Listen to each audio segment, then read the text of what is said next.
De har fundet en deroppe, som kan føre jer sikkert frem.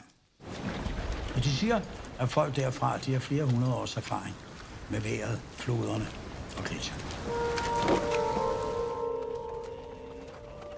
Øen er helt anderledes end Danmark. Folk der, vejret, vinteren er helt forskellige.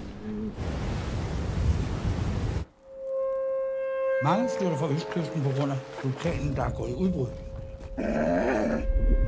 Ja, I passerer jo nok ikke lige forbi vulkanen. Det kan godt blive svært at aflæse floderne, som kan stige mere end normalt.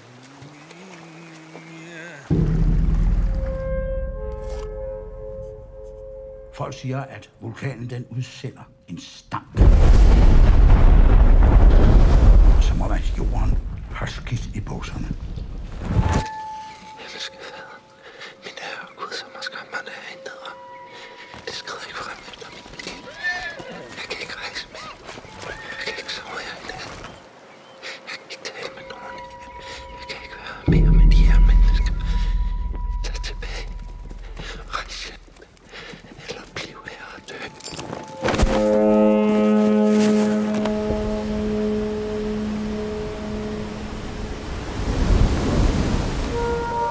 Jeg ved godt, at din opgave indimellem kan forekomme gigantisk. Der er jo ikke nogen, der bilder sig ind, at det bliver nemt. Og derfor bliver du udvalgt. Men glem det. Og tænk på apostlene, der blev sendt ud for at prædike for verden. Hele verden og alle i den. Denne elendige, ynkelige flok ensomme mænd. Men de gjorde det. Og af den grund er ingen opgave umulig. Og derfor er din opgave heller ikke umulig.